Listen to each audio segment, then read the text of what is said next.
Welcome, fellow freaks, geeks, and nostalgic peeps, to my channel, Slime and Slashers, where, yeah, we talk about everything, from Nickelodeon slime to horror movie slashers, but plenty of stuff in between, including books. Today's video, it is another book-themed video.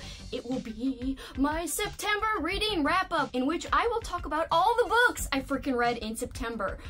I'm gonna give you a little spoiler to the types of books I read. Most of them were carnival or clown themed, but some of them were also weird books. And we will talk about all that right after this short intro. So stay where you are, I'll be right back, and we'll dig into the books.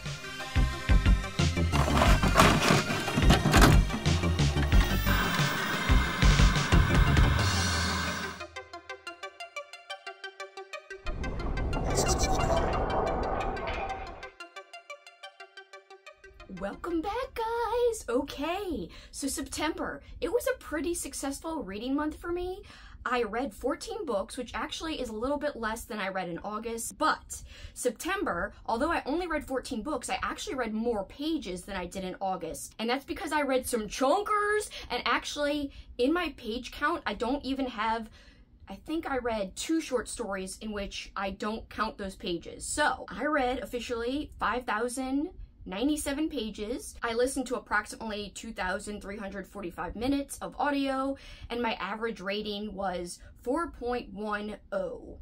It would actually round up to 4.11. My first book that I completed in the month of September was Creepover, The Ride of Your Life. This one was fun, nothing revolutionary or groundbreaking, but a spooky little middle grade thematic book. I was reading Carnival and Clown books in honor of my Patreon only readathon. We called it the Carnival readathon for the month of September. So the top 2 tiers and we all read either Carnival and Clown books, or the other option was they could just complete a whole bunch of prompts. The prompts were based on carnival types of scenarios. Like one said, read a book with big top colors, so red and white, stuff like that. So lots of people decided to just read whatevs and to try to complete the prompts. And for all the prompts you complete, you got little things. I made graphics, so everybody got a little graphic for certain prompts completed. Before we move on quickly, this is about 2 friends reuniting after a year of not having seen each other because one of the friends had to move away. They actually come across an abandoned looking carnival. They explore it during the day. Everything looks trashed, it looks abandoned. However, there's a flyer that says, yo, come back, tonight is kids night. And it's a new looking flyer. They come back, and then all of a sudden the carnival is up and running. It's not trashy anymore. It's all clean, and there are other kids there. And spookiness ensues. I gave this a 3.5. The next book I read was actually a book I started in August but had to finish in September, and that is Stinger by my favorite author, Robert McCaw. I really did enjoy this book. This book was recommended to me by my friend Andrew over from the channel. It came from the page. He actually recommended me 3 different books, so this is one of the 3. I have to read the others before the year is over, so hopefully I can get to them. This is kind of a longer book. This is 540 pages, but the audio was fantastic. It's essentially an alien invasion story, and there's a little girl at the center of this alien scenario, and she's really, really cute. And there's more going on than meets the eye with this little girl, and she has some kind of connection with the aliens. What is it? How deep does that connection go? And it's a small town, and the town is really dealing with some very heavy issues. There's some big tension, specifically racial tension between the 2 groups in the town. So tensions are rising because of that, but then the alien invasion kind of puts all that aside, and everyone in the town has to work together. So I think it really comes full circle, the tensions in the town and how it turns out at the end. It's a really nice, fulfilling story. So I really enjoyed it. Overall, I gave it a 4-star rating. It was almost a 4.5. I'm just not big into alien stories. I think that's the reason I didn't love it more. Andrew really thought it would be like a knockout 5-star read for me, and I did really enjoy it. I love Robert McCaw's writing, but I like some of his other stories that don't have like the topic of aliens a little bit more, and that's just because it's a personal preference. Aliens are not my favorite subject matter per se. But overall, if you do like alien stories, I do think this one is great, but be prepared for a little bit of background information about the town that this story is taking place in. It's a small Texas town, so you have to go through a lot of the character development and a lot of information that McCammon's given you about the town before you get to the alien stuff and to the alien action. Is it worth it? I think it is worth it, especially because the action really ramps up, and the whole story of the town has a purpose, and it does come into play, and there is a satisfying conclusion, in my opinion, towards the end. So yes, I think it's a great read and totally worthwhile if you like those kinds of stories. Next, I read The Pyo Family Circus by Will Elliott. I loved this book. This book was so weird. It would be appropriate for a weird, bizarro type of read. It is more extreme in that there is violence, there's a lot of cursing. However, I loved it. The premise, we've got this guy who ends up seeing these weirdo clowns, and he almost gets sucked into whatever they're involved in. He gets sucked into their world, and when he puts on clown face paint while he's within this crazy, bizarro world, he almost becomes like a Dr. Jekyll, Mr. Hyde type of scenario. So whenever he dons the face paint, he's not himself. He's really creepy, he's really sinister, he's really mean, and he pranks a lot of people. There is some humor in here too. The main character, his name is Jamie, and we just basically follow Jamie and his dilemma with having to be around these clowns and to fight off how he gets when he has the face paint on, and it's almost like he's at war with himself. I really just had a blast with this book, and I ended up giving it a 4.5 star rating. It was really, really interesting to read. I also used audio as well. Next up was a buddy read that I did with my friend Amy. You could find her on YouTube at Amy Noel Reed. She has a fantastic channel. I talk about her all the time. I'm sure you guys already follow her, but if not, get on it. She's amazing. Subscribe, please, please, please. But we had a blast with this. We basically have the exact same opinion on this after we finished it. She gave it around a 3.75. I gave it a 4, but really when I stop and take a look at it, I don't really do 0.75s or 0.25s, stuff like that, but I think that is pretty accurate to how I feel about this as well. Even though I gave it a 4, it is more towards a 3.75. Still enjoyable though. Even though it's in the 3s and not like a pure 4 for me, I still think this is worth picking up. This is by Sydney Williams, and it's Knight Brothers, and I love this. So Sydney Williams also wrote the book Nelfs. This is not as zany as Nelfs at all. However, there is an interesting take on a vampire in this. It's way different than your typical standard vampire lore. And the cool thing is, this actually takes place in a small Louisiana town. I'm from Louisiana. I'm filming this in Louisiana, so that was a little bonus. I kind of like that, but I am biased because I live here, so I just like things that happen to mention and take place in Louisiana because I find that kind of interesting and fun. So we've got this big panther on here. I mentioned a vampire though, so there is a vampire element, but there's also an animal element. There's even animal attack scenes in this, which are fantastic, specifically one with a group of bats. That one is gnarly and incredible.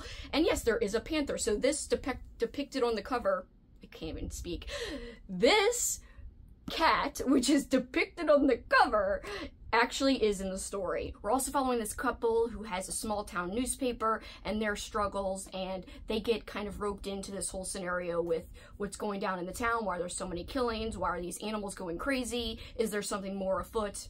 And then things play out and we learn a lot more. I wish I had known more about the vampire lore sooner. You do get to find out why the vampire is how she is and a little more information on that. I just wish it came sooner, and I wish the vampire was an even bigger part of the story. And I wish the couple at the center of the story who owned the newspaper were a little bit less of a central focus. However, I did really like them.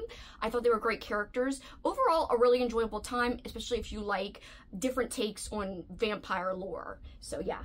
Very, very fun, and I'm so glad that Amy asked to buddy read it together. Thank you, Amy. This was so much fun. All right, so Knight Brothers that I just talked about, that was just for fun. Amy was reading it to fulfill one of the Carnival prompts because she's a Patreon member of mine, and one of the prompts said to read a book with something that you might find at a circus on the cover. You could find big animals at the circus, big cats, specifically like panthers and lions. So that counted for that prompt for her. So that wasn't Carnival related specifically, but this book was, and it was my next official Carnival read. The Troop by Robert Jackson Bennett. This one's a chunker. Luckily, I had audio to help. I would not call this a horror book at all. This actually had fantasy elements in it, and I really, really enjoyed it. It was strange, it was different, it was unique, and it was definitely also very character focused, but also there was just this crazy plot about like this magic that exists in the land, it's even hard to talk about. So we're more following a vaudeville troupe versus any kind of traveling carnival or circus. There are no clowns, so it is a little bit different. It's not your standard carnival circus book because it's a vaudeville troupe that we're following here. And really, that's not really the focus. The focus is trying to unravel this mystery about this song, and this song that actually plays an important part in the whole survival of humanity. And there's this darkness that is following the troupe, trying to basically throw them off the tracks of this song. And this song is very important. It's so weird sounding when I explain it, but it is truly a very unique book, and I had such a good time reading it because I feel like it was a lot different to the usual horror books I read, because this was not horror, I would say. Definitely more fiction or fantasy leaning in general. So I gave this one a 4-star rating, and I really did have a good time reading it. But beware, like I said, it is kind of chunky. But if you're not in a rush and you don't mind longer books with a character focus, and also with more of a fantasy focus, and really no horror elements at all to speak of, then you might enjoy this. I definitely had a good time with it, and it really surprised me. Next up is another book that I actually started back in August, but finished it in September, and I actually read the majority of it in September. I was listening to it on audio while I was decorating for Halloween, and just fiddling around doing things around the house. It is Valley of the Dolls by Jacqueline Suzanne, and I really liked the foreword to this book because I didn't know the backstory of the author. My friend Rachel actually is the one who suggested I read this book. I have a Patreon jar that I ask all my Patreon members to submit a book for. They could also submit a movie if they would prefer, but specifically, Rachel chose to tell me to read Valley of the Dolls for her pick for my jar because she said it would be perfect for Garb August. Garb August is the readathon that I participated in August, hence why I started Valley of the Dolls in August. It was for that readathon, and that readathon was created by Ali, by the way, from Criminali. Check out his channel, he is awesome. I had such a fun time with that readathon, and this book was so good. It is kind of notorious for being trashy. Essentially, your premise is you're following all these different women who are trying to make it in New York City. One of them actually even for a time goes to Los Angeles and tries to make it over there, tries to make it in acting. One of them's trying to make it in the theater. One just wants to get away from her small town life that she's always lived, like the first, 20-something years of her life, and she wants to just find herself in New York, essentially. And so you basically examine all of their trials and tribulations with trying to live in New York and also trying to make a living on their own, and then their love life, which is really where the drama comes in and like the trashiness comes in. And eventually what they call dolls are really pills, and pills come into play, or these dolls come into play throughout the story pretty prominently. So this was actually a very sad story near the end. So although there's a lot of soap opera type of drama, the author had this great foreword, as I mentioned, so this might seem extreme in terms of the types of things these women were talking about and going through, because this book is a little bit older, so it was addressing some things that were kind of controversial and taboo at the time to be talking about in a novel. And a lot of people were calling this book dirty, and the author was like, this is not a dirty book, this might be a shocking book, but it's nonetheless based upon truth, even though it is fictionalized, and also it is not dirty, it is just kind of like the seedy underbelly of what is going on, and it's kind of like a harsh look at the reality of some people's lives when they reach the very top of their career or the top of what they think they want, where there is nowhere else to climb or go. Sometimes there's nowhere else to go but down. And so that's kind of the essential premise and journey we're following these poor women.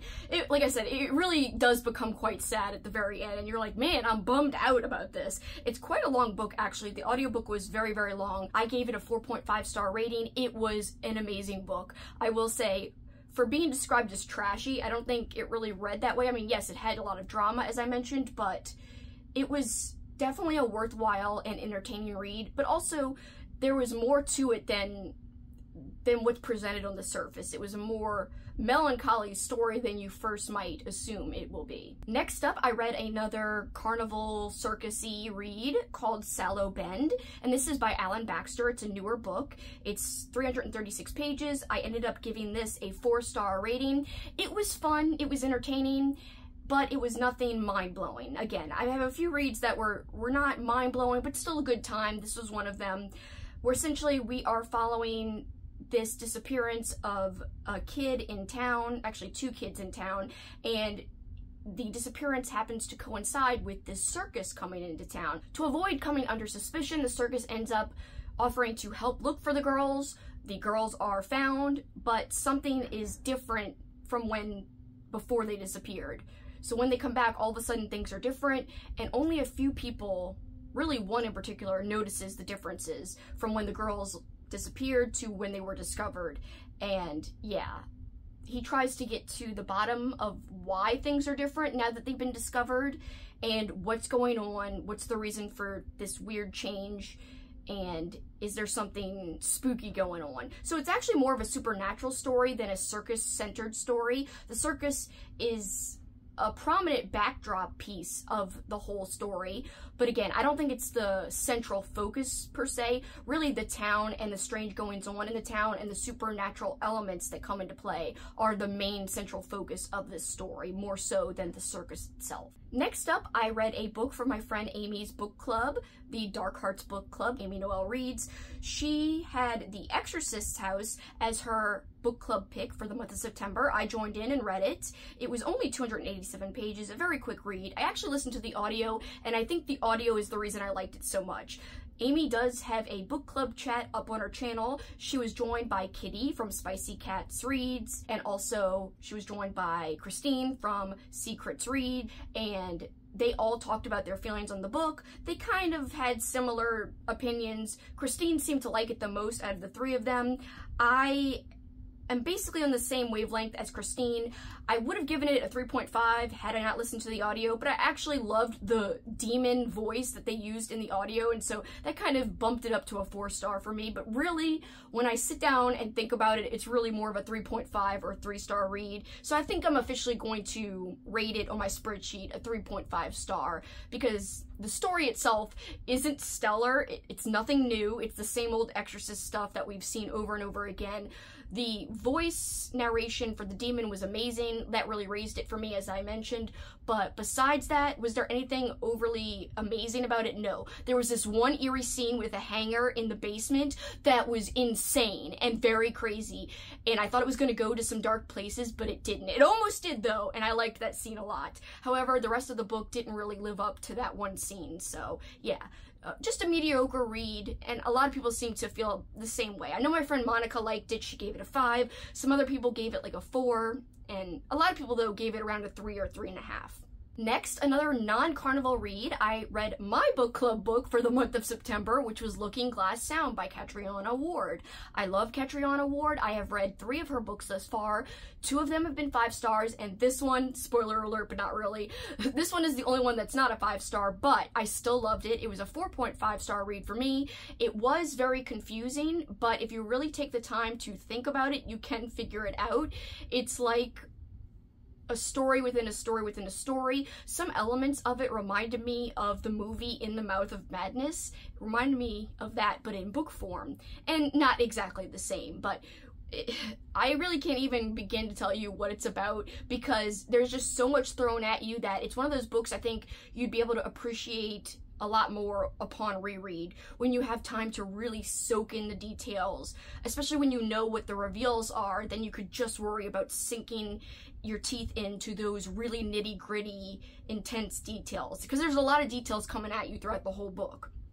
Actually, the second half of the book. The first half is kind of a slow burn, coming of age type of thing. Then the second half, it's almost like a whole different pacing, and it takes a little bit of a different direction. So I gave it a 4.5 because, again, it was a little more confusing than her other books, but still a quick read, still an entertaining read, and there's just something about her writing style that I love. So that's why I still rated it so highly, even though shortly after finishing it, I didn't remember a lot of the plot, just because so much is laid out for you that it's like hard to absorb it all and then recall it, because it's a very complicated and intricate plot with intricate twists. So yeah, to recall all of that for my book club chat was a little difficult. But so I have my book club chat with my friend Lexie from Books with Lexie. Check out her channel, she'll be linked below, and I'll also link our chat below. But be warned, it does have spoilers, because it was a true book club chat where we talked about all the things that took place in the actual book.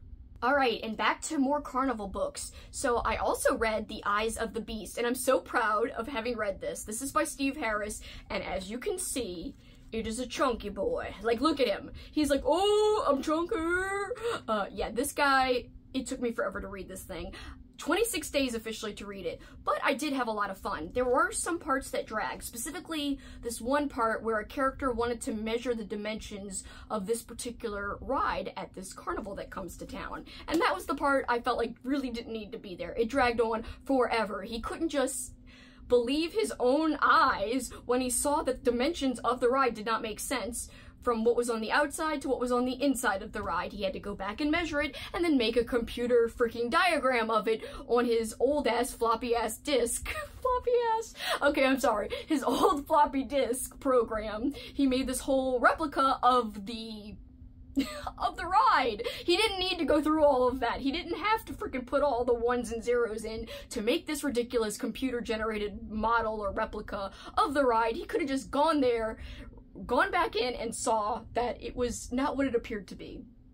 Anyway, there's this carnival that comes to town.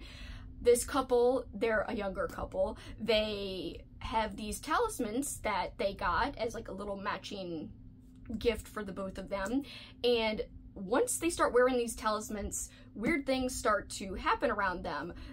One of the characters sees this crazy claw come out of the bathroom toilet. Another character almost drowns because he's pulled under. He doesn't know, but the other friend who's wearing the talisman sees that a hand pulls him under. And a lot more happens than just that. We are also dealing with a town bully in here who's really mean. And he's always wanting to cut up Peeps with his little knife. I don't know, he's a mean, bad dude, and he's very annoying. I really liked the girl, the girl part of the couple. She was awesome. She was really strong and brave. And I think she was a really great female character because she was an awesome, strong, really confident protagonist. And I love that about her. The guy was a little bit annoying. He wasn't very self-assured, but he gets better as time goes on. And, you know, he was interesting to follow. Again, this could have been a little bit shorter.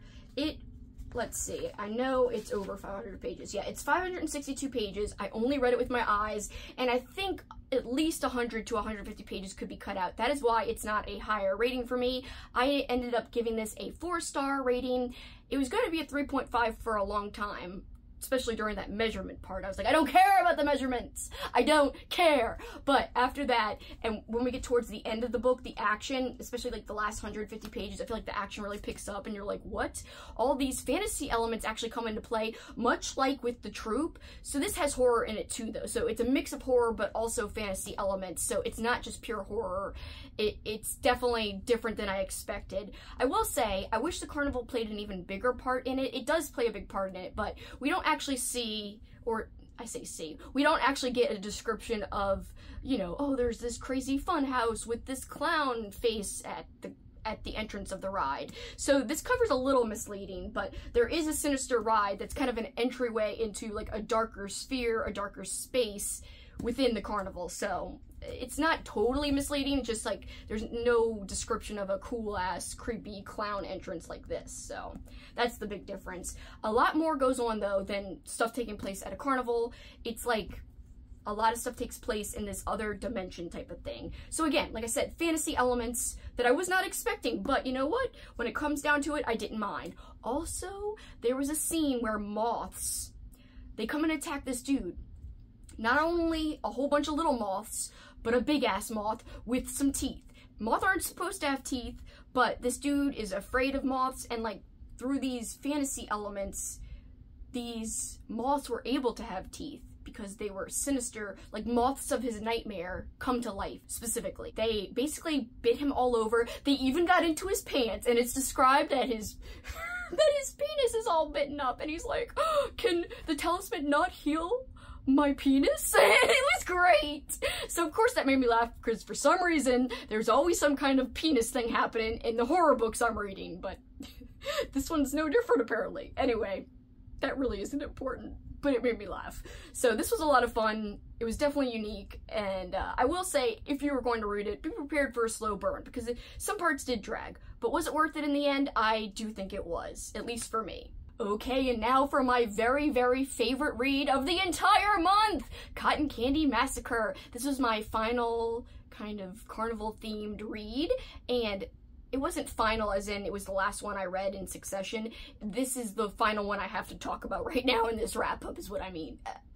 Not that that's important, but whatevs. You know what I'm saying. So this was so enjoyable. This is by Christopher Robertson. The funny thing is I didn't really like his slasher-themed book that I tried to read back in June.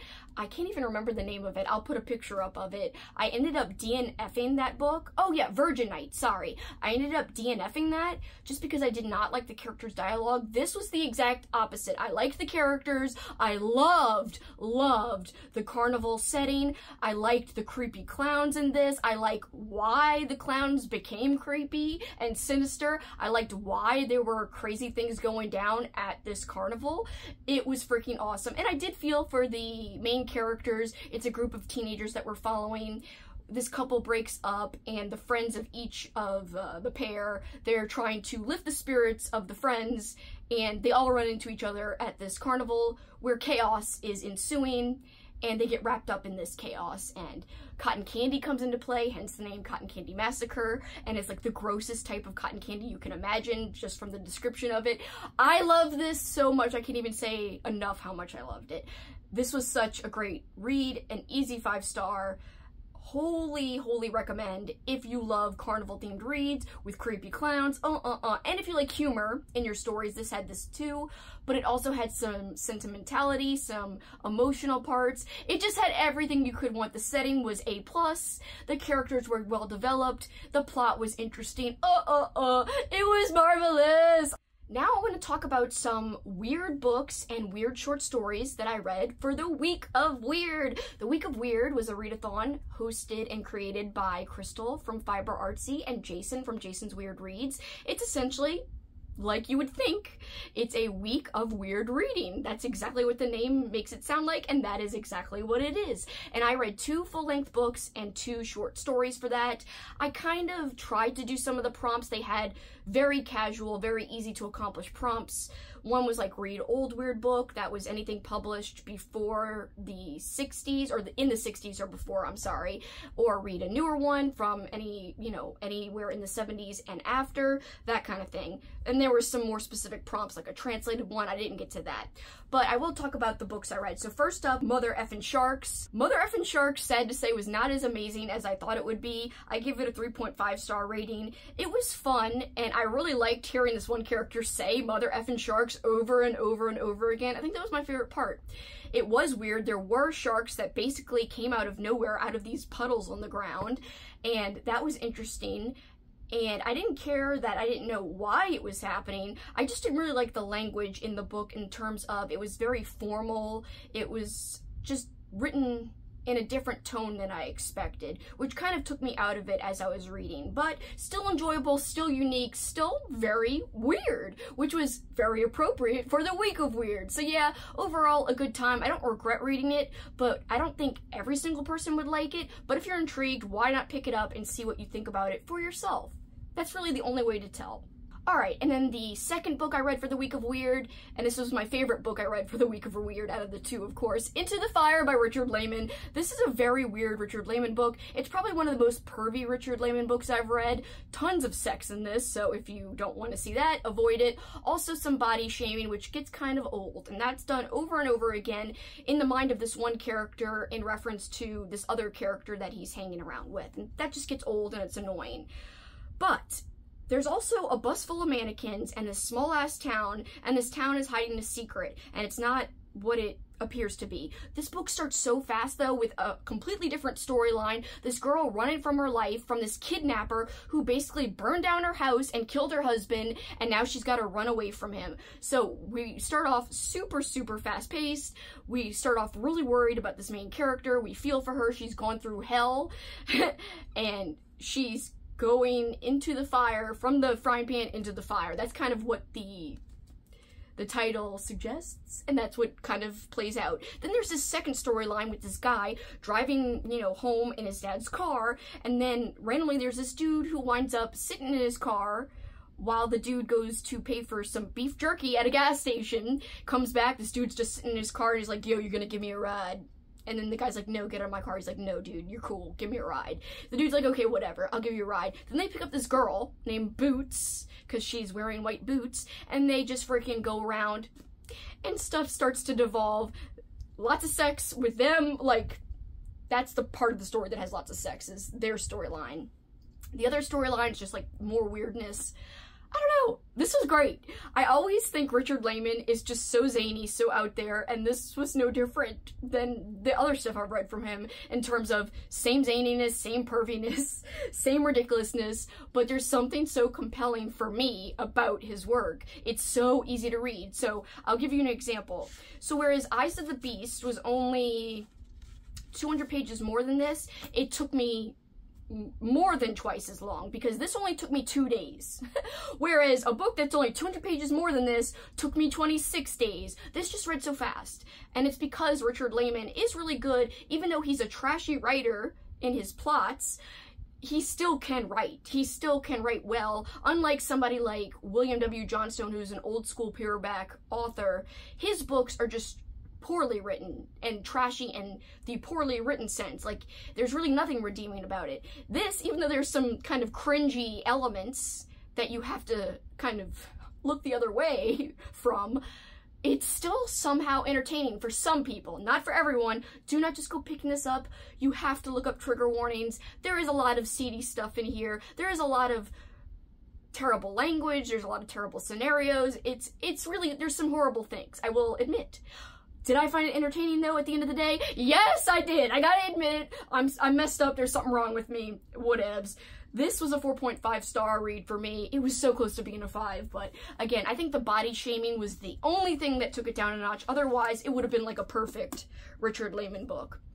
There's just too much of this particular character getting body shamed, and it made me like want to barf, because I was just like, ugh, you could tell like a man wrote this and it's so like chauvinistic and gross and whatever. I hated it. I thought it was terrible. Other than that, though, I can look past that and be like, whatevs. The guy who's saying the thoughts in his head is supposed to be kind of like a pig. So I guess I understand. Still didn't like it. Whatever. 4.5 still a great rating. Still had a blast with this, I gotta admit. I hate to admit it, but it's true. It's true. Someone help me. What is wrong with me? Why do I like him so much? Someone please tell me. Okay, and now for the 2 short stories I read. They both came out of these books here. So one was Don't Look Now, the short story that this collection is named after. Don't Look Now was adapted into a movie starring Donald Sutherland. I love that movie. I have seen it. I saw the movie first many years ago back in film school, or when I was in the film program at my school, I should say, at college. So I really loved the short story, but I do think the movie's better, honestly. I do want to read The Birds, which is also in this collection, one day. I have read Rebecca by Daphne du Maurier, which is the author of Don't Look Now, the short story, and this whole collection. She's the author of everything in here. I loved Rebecca. That was a 5-star read for me. Back when I wasn't even a reader, back in high school, I didn't even care about reading. I hated reading back then, but I loved Rebecca. So Don't Look Now didn't reach the heights of how I felt about Rebecca, but it still was entertaining, and it was still cool to see how the story was written. I thought it definitely had an eerie tone to it, which matches the movie, but I think the movie takes it a notch up and really kind of brings the short story to life and fleshes it out in a more substantial way. So overall, it was fun to kind of compare and contrast the short story with how I felt about the film, and I'm really glad that I read it. Alright, and then I read a short story by Roald Dahl. I always say it weird, but Roald? It's very hard to say. Please don't judge me too harshly. I have read, I think, Charlie and the Chocolate Factory long ago, the book by the same author. However, I've never ever read any other books by him, and I have never read a short story from him until September for the Week of Weird. I ended up reading a short story in here called Royal Jelly, and this was for Old Weird, which was the prompt about reading something that was published in the 60s or before. This book was published, this short story was indeed published in the 60s, so it counts for Old Weird. And essentially, Royal Jelly, I didn't know, but this is a product or a byproduct that the worker bees make, and they feed to bee larvae, and they feed a lot of this royal jelly to any larvae that is set to become a queen or a higher up bee in the colony, essentially. So there's stuff that is happening with this small family, this wife father or husband and this little baby that they just had. There's something going down, and royal jelly obviously might be involved since the story is called Royal Jelly. I won't say much more because it's just a short story, very easy to spoil. Essentially, I thought it was decent. I would rate it a 3.5. I don't really rate short stories, but I would give Don't Look Now a 4 and Royal Jelly probably a 3.5 if I was pressed to rate them. Okay, and last but not least, the final book I read for September was for a book club. It was for Amy McCaw's book club. You could find her on YouTube at Amy McCaw. She's also a fantastic author, and she is working on her 3rd book in the Mina series right now. I cannot wait.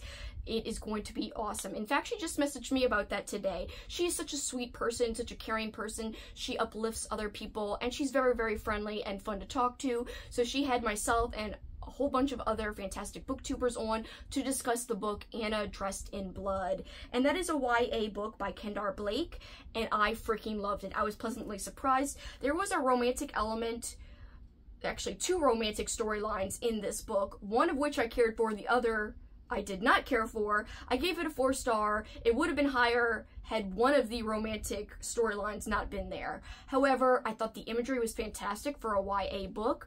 I definitely thought the writing was awesome because this is the 2nd book I've read by Kendar Blake, and I really like her writing style. The first book I read was a 5-star book. It was the Buffy book In Every Generation, and it is fantastic. It truly captures the essence of Buffy the Vampire Slayer, the TV show, because it is set within that universe many years after the final season of the show. So it kind of explores many years after what could potentially happen, and I really like where Kendar Blake took it. But for Anna Dressed in Blood, essentially we're following this character. He can see ghosts, and he can also take care of ghosts and send them back to we don't really know where, but he can get rid of them because a lot of these spirits stick around and end up hurting people because of the rage they have within them.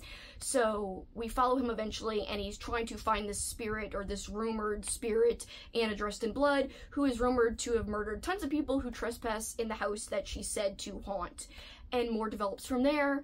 Like I said, it was very unique. I really liked it. There was just a few elements I wish were a little bit different, but overall, I had a really good time, and I'm so glad that Amy asked me to be on the channel to talk about it. So thank you again, Amy. I had so much fun. Alright, guys, that was all the books I read for September. I know it was a lot to talk about. 15 books, phew! I feel like I talked for way too long. I'm so sorry. Hope you guys enjoyed this wrap-up. I had not been doing them for a while, but I decided to try to do them every month and to bring them back. So hopefully you guys like it. Let me know down below if you do enjoy the wrap-ups, because I know a lot of people do. Some people don't like to film them. I don't particularly like to because it's hard to sum up all these books like a month after you read them. But hey, I tried my best, so I hope I did an okay job today. But thank you guys nonetheless for taking your time to watch my video. You know how it always means so much to me. Alright guys, till next time though, you know what you can do. Keep on killing it. Bye guys!